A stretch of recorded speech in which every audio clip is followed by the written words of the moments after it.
Մի անգամ Դեհոն մեծ վնաս էր կրել արտասովոր երկարատև երաշտից։ Այն այնքան ուժեղ էր, որ Կյոնչոն Դեհո լիճն ամբողջությամբ ցամաքել էր։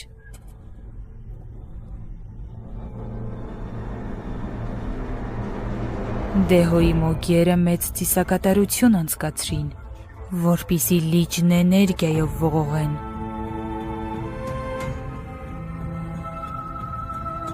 Այնուհետև երկնքից սկսվեց հսկայական կարկուտ թափվել։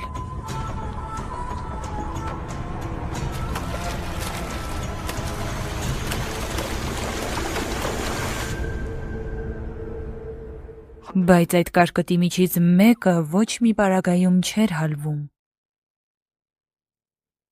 Այդ չհալչող կարկուտը նախ վերափոխվեց կրակի, այնուհետև քարի, իսկ հետո ջրի, ու վերջում նորից վերադարձավ իր նախնական տեսքին, սառույցին։ Այդ գործընթացի ընթացքում կարկուտը սև վարոդ էր շաղ տալիս։ Այդ սև վարոդը համարվում էր հոգիներ դուրս հանող և այն օգտագործում էին ալքիմիայում։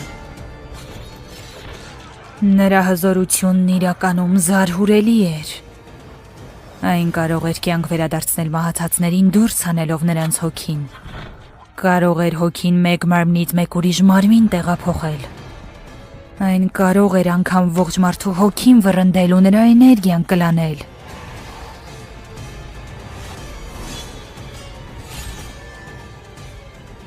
Ի վերջո այդ անսահման ուժը հանգեցրեց քաոսի։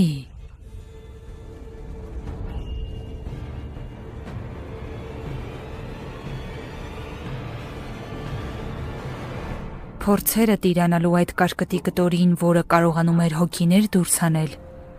վերածվեց ի վերջո մոգերի միջև արյունահեղ դաժան պատերազմի, որը Դեհոն վերածեց գեհենի։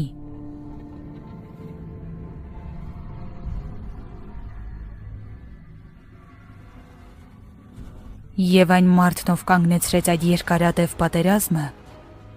ուսուցիչ Սոգյոնն էր, Սոնրիմի հիմնադիրը։